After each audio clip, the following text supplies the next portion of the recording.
PRSA, crisis communications can be defined as protecting and defending an individual, company, or organization facing a public challenge to its reputation. Because the function aims to cultivate cooperation and transparency between an organization and its audiences, it is important for communicators and management to understand how crises occur, what to do when a crisis hits, and how to prevent further incidents from occurring. So the first theory is Timothy Coombs' situational crisis communication theory, also known as SCCT. Timothy Coombs is a well-renowned professor at Texas A&M University, where he holds a PhD in public affairs and issue management. So Timothy created this theory based on Bernard Weiner's attribution theory, which notes that people are very inclined to search for the cause of an event, especially when these events are negative or unforeseen. So Timothy separates crises into three different types to better understand how this theory can play out. So the first crisis, he refers to it as the victim cluster. In the victim cluster, there is a minimal attribution between the organization and the crisis itself. This cluster may include incidents such as natural disasters, rumors that are untrue, or tampering. The next type of crisis that Timothy discusses is the accidental cluster. This cluster has a low attribution between the organization and its crisis. These include technical errors, product harm and accidents, and things of that sort. The third type of crisis that Timothy explains is the intentional cluster. This is when there is a strong level of attribution between the organization and the issue at hand, also known as the crisis. These may include human error, product harm and accidents, management discrepancies, and organizational misdeeds. So dependent on the cluster that your organization is facing at a time of crisis, Coombs refers to three different strategies in which an organization can go about this. The first is to completely deny the crisis at hand. Normally this includes placing blame on the accuser or pretty much just denying that your organization has nothing to do with what occurred. Diminish is the next option. Diminish normally happens when there is a minimal attribution, but there still needs to be an excuse or justification of why your organization is not at fault. Lastly, rebuild is when there is a very strong attribution between your organization and the crisis. So some strategies in rebuild include issuing a public statement or apology, providing compensation to those affected by the crisis, or even initiating a campaign in support of a cause that your crisis may have inflicted on society. So the next theory that I would like to touch upon is the social mediated crisis communication model, also known as SMCC. So this model is based around the fact that publics use social media during crises for the following three motivations.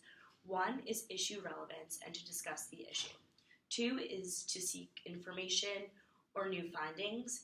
And three is for emotional venting or support. So this model is used to understand the origin of information via social media regarding crises in order to craft specific response strategies. There are three publics an organization should pay attention to within this theory. First are influential social media creators. These are the individuals that actually create social media content.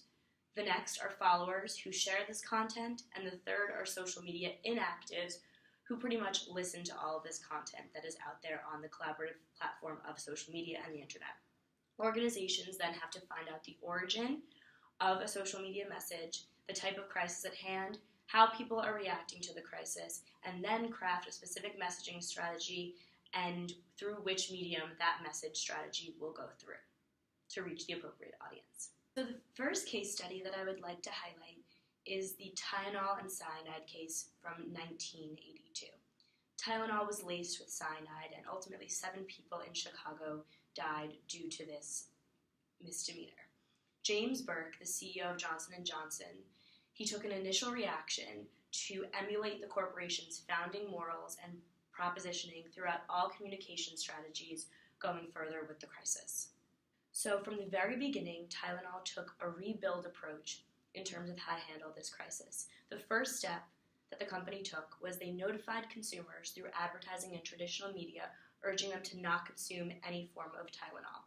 Then, before releasing more information regarding the possibilities of why these capsules were laced with cyanide, Tylenol waited for authorities to do a proper investigation before releasing any more news. And third, Tylenol took all products off the shelves in the US and not just areas that were affected. These 3 steps really showed that Tylenol cared more about the well-beings of potential consumers and regular consumers by showing that they cared more about the well-being of all those affected instead of making a profit, and this really showed through by taking all of the capsules off of the shelves. The next case study that we will discuss has to do with Adidas issuing an email to Boston Marathon participants in 2017. The email title read, "Congrats, you survived the Boston Marathon." The public immediately explained its outrage via Twitter, sharing that this subject line was insensitive due to the bombings that occurred at the 2013 Boston Marathon. According to PR Daily, backlash on social media was swift and virulent, and people were very, very taken aback by Adidas's email subject line. Through the SMCC model, Adidas was able to identify the origin of the negative messages regarding the email subject line. And because of the immediate nature of responses, Adidas held the responsibility to actively and quickly issue a written apology, which again is a part of the other model we discussed, the SCCT model, as a way to rebuild an organization by taking full responsibility of a crisis. They immediately issued an apology acknowledging the failure on the brand's part, and due to their transparency, the crisis didn't balloon. Because of the timely response by their communications team, they were able to show genuine remorse in their apology, and their message then resonated with their community. This also shows that a first statement is everything, and Adidas got it right the first time. Now, if Adidas was not as sincere in their first apology, this issue could have ballooned and been much more serious. All in all, I think understanding crisis communications as a process and theories within it will benefit me for any future job. Even if I am not mainly focused in crisis communications in my future career path, knowing the steps necessary to correctly diffuse a situation and move forward from a crisis in a strategic way is a great skill that I now will always hold. A crisis can happen on a personal, team, or organizational level, all of which I will encounter at some point in my career. It will greatly benefit me to know how to handle crises and high-pressure situations, as well as how to communicate with my peers and clients around times of crisis. If you would like to know more about crisis communications, theories within the field, and my personal favorite best practices, please see my best practices paper for my PRL 497 capstone course. Thank you again.